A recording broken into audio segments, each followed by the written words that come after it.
नमस्कार, बहुत स्वागत है आप सभी का। मैं हूं आपके साथ चेतन पाठक और आप देख रहे हैं एनएमएफ न्यूज का खास कार्यक्रम ग्लोबल चश्मा। मेरे साथ आज इस चर्चा में मेरे साथ मेरे सहयोगी जुड़े हुए हैं केशव झा, और आज हम चर्चा करने वाले हैं पड़ोसी मुल्क पाकिस्तान में जो एक बदलाव हुआ है।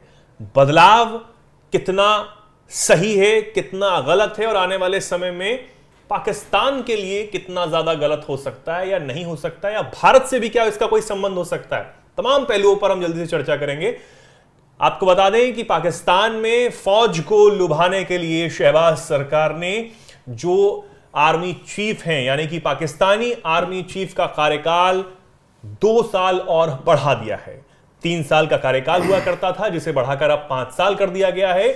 जो एक्ट है इसमें संशोधन करके सरकार ने इस बिल को पास करा लिया है। जो मंत्री हैं ख्वाजा आसिफ, मोहम्मद आसिफ रक्षा मंत्री जो हैं, उन्होंने ये जो बिल है उसे रखा था और इसे पास करा लिया गया। हालांकि जो इमरान खान यानी कि पूर्व प्रधानमंत्री इमरान खान की जो पार्टी है पीटीआई, उसने इसका विरोध किया है। और क्योंकि पीटीआई हमेशा से ये मानती है कि आर्मी का दखल जो है वो सत्ता में ज्यादा रहता है, इस बात का विरोध भी उनकी तरफ से किया जाता है और अभी भी इस बिल का विरोध किया गया। हालांकि उन्होंने ये हल्ला मचाया कि ये जो बिल है बिना सहमति के और बिना चर्चा के इसे पास करा लिया गया है। लेकिन अब इस बिल के क्या पहलू हैं, क्या मायने हो सकते हैं, केशव हमारे को बताएंगे। केशव, कैसे देखते हैं आप इसे? चेतन, पाकिस्तान में कुछ भी संभव है। कहा जाता है, एक बढ़िया फ्रेज है कि ये अंतर्राष्ट्रीय जो हम लोग जानकार हैं, जो अंतर्राष्ट्रीय जगत में ये कहा जाता है कि किसी भी देश के पास सेना होती है, लेकिन पाकिस्तान वाले केस में डिफरेंट है। उस सेना के पास एक देश है। तो ये पाकिस्तान में जो आर्मी सर्वोच्च संस्था मानी जाती है, उसी के पास सारे पावर है। तकरीबन 20 से 30 बिलियन डॉलर की उसकी अपनी एक तरीके से कहते हैं फौजी फाउंडेशन के जरिए वो रन करते हैं कंट्री को। तो मिलिट्री माइट के जरिए जिस तरीके से रन करते हैं, तो ये देखने वाली बात है कि शहबाज सरकार ने, जो कि बैसाखी पे है, आपने देखा कि 23 में पिछले साल जो चुनाव हुए थे उसमें पीटीआई को बहुमत मिला था, लेकिन फिर भी जोड़ तोड़ के जरिए उठा करके जरिए किडनैपिंग के जरिए हो शहबाज शरीफ की सरकार बनाई गई। तो उसी को लुभाने के लिए, उनका आभार मानने के लिए शहबाज शरीफ की सरकार ने आसिम मुनीर का कार्यकाल बढ़ा दिया है, कानून में संशोधन कर दिया, जिस पर काफ़ी हो हल्ला भी मचा चेतन। और उनका कार्यकाल अब 5 साल का होगा, जो कि पहले 3 साल का हुआ करता था। 2025 तक का आपको बता दें कि उनका कार्यकाल था, जो अब बढ़ा के 2027 तक, यानी कि वो इस पद पर 2027 तक बने रहेंगे। केशव जी, मतलब ये कहने वाली बात है कि अब मतलब ये जो अंतर्राष्ट्रीय मामलों जानकार हैं या एक्सपर्ट्स हैं पाकिस्तान में, जर्नलिस्ट ये कह रहे हैं कि पहले ये होता था कि जनरल जो है, पाकिस्तानी जनरल, ये आर्मी चीफ जो है, आप उनको मतलब एक्सटेंशन दो ना दो, वो किसी न किसी तरीके से एक्सटेंशन ले लेंगे। पिछले जो आर्मी चीफ थे उनको 3 साल का एक्सटेंशन दिया गया था। तो कहा यह गया था, उन्होंने नवाज शरीफ सरकार पर और दबाव डाला था कि किसी तरीके से उनको एक्सटेंशन दिया जाए। इसके लिए नवाज शरीफ की भी उन्होंने छुट्टी की थी, डॉन लीक्स करवाए थे, उसके जरिए पनामा पेपर्स में उनकी छुट्टी करवाई, उनको जेल भेजा। फिर शहबाज शरीफ की सरकार आई तो 2 साल का उन्होंने तकरीबन 3 साल का कार्यकाल का एक्सटेंशन लिया। अब ये मानना है शहबाज शरीफ की सरकार का कि मतलब अंदर खानी ये चर्चा है कि अगर इसी तोड़ जोड़ के जरिए अगर एक्सटेंशन ले ही लेते तो उनको क्यों ना ऑफिशियल ही एक्सटेंशन दे दिया जाए। इससे क्या उनके हित भी सध जाएंगे, आर्मी और तोड़फोड़ से भी बचा जा सकेगा। और जो माना जाता है कि दखलंदाजी जो रहती है वहां की फौज की सरकार में, और खासकर फौज को लुभाने के लिए ही शहबाज सरकार ने यह फैसला लिया है और 1952 के इस एक्ट में बदलाव किया है। हाँ बिल्कुल, फौज को लुभाना ही है, क्योंकि तीनों आर्मी चीफ, तीनों जो सेना के चीफ हैं या अन्य कोर कमांडर्स हैं, उनका भी कार्यकाल बढ़ाने की बात है। और जहाँ तक मतलब आर्मी अभी टसल चला पिछले नई सरकार के साथ, जो मतलब अच्छे रिश्ते हैं, वहीं पीटीआई जो है, इमरान खान की पार्टी जो है, उसका मतलब आर्मी चीफ के साथ टसल चल रहा है। तो उसको और काउंटर बैलेंस करने के लिए और लुभाने के लिए इन्होंने कार्यकाल ही बढ़ा दिया है। और जहां तक जुडिशरी की बात है, जुडिशरी के साथ शहबाज शरीफ सरकार के रिश्ते अच्छे नहीं हैं, तो उनको टैकल करने के लिए जो पैनल में तकरीबन 17 जज हुआ करते थे, उसको बढ़ा के 25 कर दिया गया। कहा तो ये भी जा रहा है कि उसको भारत के बराबर 33 नंबर कर दिया जाएगा, ताकि जो याहिया अफरीदी करंट जस्टिस है, जो कि शहबाज शरीफ सरकार के खिलाफ माने जाते हैं, उनको किसी तरीके से टैकल किया जा सके, उनको सबक सिखाया जा सके। क्योंकि उनके टिल्ट जो है ना पीटीआई की तरफ या इमरान खान के सपोर्टर्स की तरफ है और उसके खिलाफ ही फैसले दे रहे हैं, तो इसलिए ऐसा किया आरोप वहां पर लगाए जाते हैं और है। इसके खिलाफ ये कार्रवाई जो है वो कहीं ना कहीं की जा रही है। लेकिन अगर हम देखें केशव, तो इसके मायने हमने समझे कि भाई किस तरीके से फौज को लुभाने के लिए सरकार ने ये फैसला ले लिया है। हालांकि इमरान खान और उनकी पार्टी इसका विरोध कर रही है और कहीं ना कहीं ये भी आरोप जो 2022 से वो लगा रहे हैं उसका वो खामियाजा हो सकता है कि वो इसी का खामियाजा भुगत रहे हो जो जेल में इस वक्त है। ठीक है, क्या भारत के लिए कोई बड़ी चिंता का विषय? भारत के चिंता के विषय इसलिए है कि अगर कोई आर्मी चीफ इतने साल तक रहता है तो इंस्टीट्यूशनलाइज जो संस्थागत जो कहते हैं भारत के खिलाफ विरोधी काम होते हैं उसको और तेजी आती है उसमें, क्योंकि उनका ही सिस्टम होता है। जैसे आसिम मुनीर आए तो उनके दौर में आईएसआई का चीफ बदला और दूसरे कोर कमांडर्स बदले, आईएसपीआर का जो प्रोपेगेंडा मशीनरी है वो बदला, तो एक तरीके से भारत विरोधी जो गतिविधि है उसमें बढ़ोतरी होती है। और आपने देखा पिछले दिनों की जो कश्मीर में आतंकी गतिविधि बढ़े हैं, उसी पे जो है टेंशन बढ़ा है, जो कि कई भाजपा के दौर में एक तरीके से गुप्त एक तरीके से समझौता था कि हम टेंशन को डिक्रीज करें, क्योंकि ना भारत के हित में ना पाकिस्तान के हित में।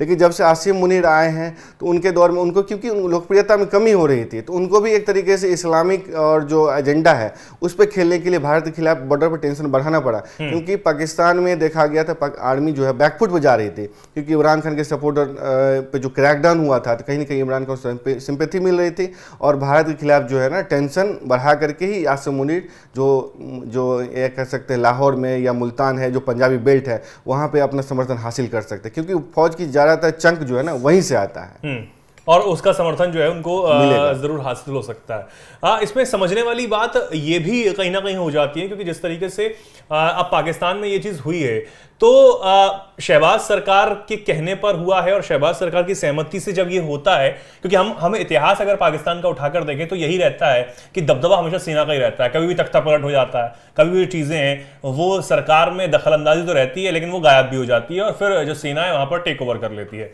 तो क्या इसी डर से शहबाज सरकार समझ रही थी कि इसे करना पड़ेगा, दबाव बनाया जा रहा था? बिल्कुल, दबाव का असर तो इतना था चेतन कि 16 मिनट के अंदर जो है ना पाकिस्तान नेशनल असेंबली में ये बिल पारित हो गया। फजलुर रहमान की जो जमाते उलमा इस्लाम है और पीटीआई लाख विरोध करती रहेगी, लेकिन ये बिल जो है ध्वनि मत से पारित हो गया और ये 2 घंटे के अंदर सीनेट से भी पारित हो गया और इस पे बिल पर हस्ताक्षर भी हो गया।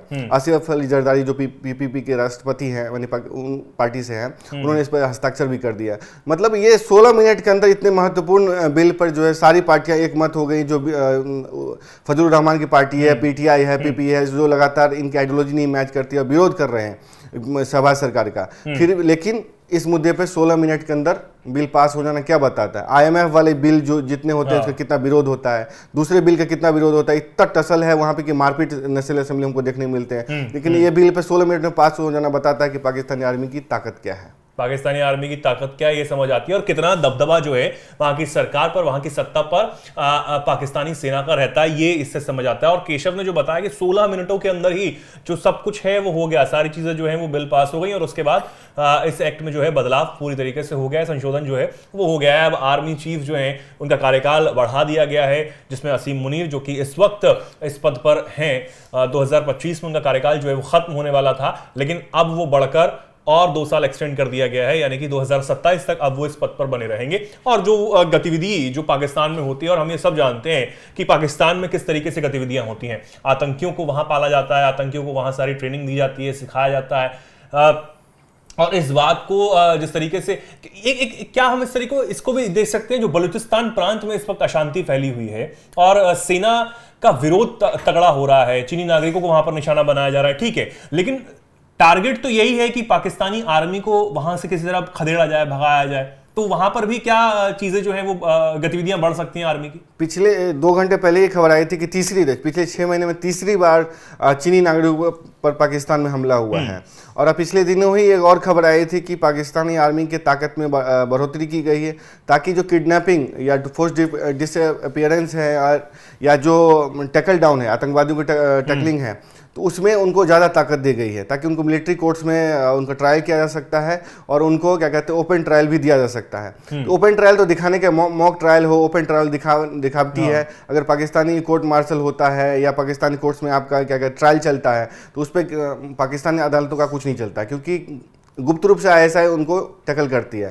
तो पाकिस्तानी आर्मी चीफ का बरहाना ये भी सोच रही है, पिछले दिनों खबर आ रही थी कि आसिम मुनीर जो व्यक्तिगत रूप से CPEC में इंटरेस्ट ले रहे हैं क्योंकि जिस तरीके से राहिल शरीफ के दौर से लेकर के आज तक जो CPEC का डैमेज हुआ है वहाँ, क्योंकि कट मनी पाकिस्तान में इंफ्रास्ट्रक्चर में कट मनी का ज़्यादा एक बोलबाला रहता है, वहाँ पे काफ़ी हमले होते हैं। तो आसिम मुनीर का एक इंटरेस्ट है ताकि इन्होंने बिजनेस फोरम भी बनाया है पाकिस्तान में, जो मतलब उद्योगपति हैं उनके जरिए एक बिजनेस फोरम भी बनाया ताकि उनके सुना जाए और CPEC को किस तरीके से बढ़ाया जाए। तो आज ही हम बात कर रहे थे कि किस तरीके से चीन जो है CPEC पर फिर से नजरसानी कर रहा है, यानी कि देख रहा है कि इसको रद्द कर दे तो ज्यादा बेहतर हो क्योंकि काम हो नहीं पा रहा, काम नहीं, 60 बिलियन को खोना पड़ रहा है, 60 बिलियन डॉलर फंसा हुआ है चीन का और कोई प्रोजेक्ट में बढ़ोतरी नहीं है और उसके नागरिकों पे हमले हो रहे हैं। तो आसिम मुनीर को कार्यकाल में बढ़ोतरी ये बताता है कि वो पाकिस्तान सीरियसली ले रहा है ताकि मतलब उथल पुथल ना हो आर्मी में और उनकी अपनी सरकार हो तो CPEC को डील किया जा सके कायदे से।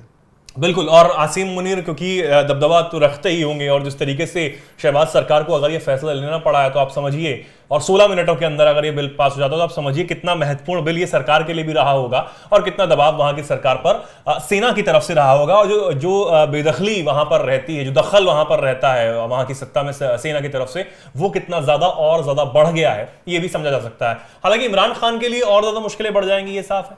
इमरान खान की मुश्किलें बढ़ जाएंगी क्योंकि वो मुखर होकर बोलते रहे हैं इस बात के खिलाफ। अभी PTI के लिए मुश्किल दो तरफ से। एक ग्रुप है जो इमरान खान को सपोर्ट करता है, वो हार्ड लाइन लेता है। अली अमन गंडापुर जो चीफ मिनिस्टर हैं KP के, वो हार्ड लाइनर हैं और उनकी बहन जो अलीमा खान है, कल ही उनका बयान आया कि हम सॉफ्ट अप्रोच लेंगे।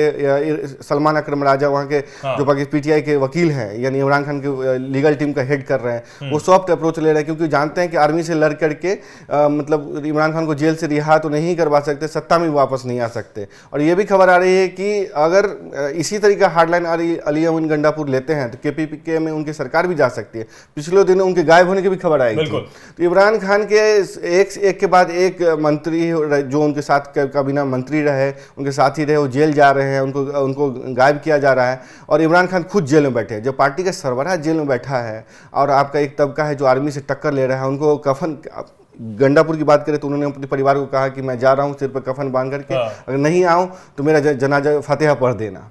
वो यहाँ तक कह के गए। तो एक तबका है जो पाकिस्तान के आर्मी के साथ टसल रखना चाहता है, उनके साथ हिट मतलब बढ़ाना चाहता है ताकि एक सिंपैथी मिले। और तो पाकिस्तानी अमेरिका में चुनाव भी चल रहे हैं, तो कहा जाता है कि पाकिस्तान में आर्मी का जो नियुक्ति हो, कार्यकाल बढ़ाया जाए, बिना अमेरिका के इशारे पे कुछ नहीं होता। नहीं हाँ होता। तो और ट्रंप एडमिनिस्ट्रेशन के साथ कैसे रिश्ते रहे हैं और आर्मी चीफ का कार्यकाल भी बढ़ जाना, तो अगर ट्रंप का आना और आर्मी चीफ का कार्यकाल बढ़ जाना, ये सब बताता है कि इमरान खान के आने वाले दिन मुश्किल भरे हो सकते हैं। उनका जेल से छूटना मुश्किल हो सकता है और उनकी पार्टी के लिए जो मुश्किलें हैं वो और ज्यादा बढ़ सकती हैं, ये कहीं ना कहीं इस वक्त नजर आ रहा है। हालांकि ये चर्चा आपको कैसी लगी, इस चर्चा के बारे में आप क्या कुछ कहना चाहते हैं? और पाकिस्तान हालांकि समस्या तो बहुत जूझ रहा है, कंगाली हो, बदहाली हो, महंगाई हो और उसके बाद IMF का लोन मिलने के बाद उनकी शर्तों को मानकर वहां की सरकार ने कई नौकरियों पर भी लात मार दी है, कई लोग उससे और जूझ रहे हैं। तो इन समस्याओं से जूझते हुए फिर पाकिस्तानी सेना का दबाव झेलना, सरकार के सत्ता में दखल रखना और उसके बाद सीधा जो असर है वहां की जनता पर पड़ रहा है। लेकिन फिर भी जो धर्म का जो चूरन है उनको वहां पर चटाया जा रहा है और उसके बाद एक गलत तरीके से महंगाई पर ध्यान नहीं देने दिया जा रहा है, या फिर तमाम जो दिक्कतें हैं, तमाम जो बुनियादी चीजें हैं उन पर ध्यान नहीं देने दिया जा रहा। ये पाकिस्तान की हालत इस वक्त बनी हुई है। हालांकि आप इस चर्चा पर क्या सोचते हैं, क्या कुछ कहना चाहते हैं, कमेंट सेक्शन आपके लिए खुला हुआ है और उसमें आप अपनी राय रखें, बताएं और देखते रहें NMF न्यूज। नमस्कार।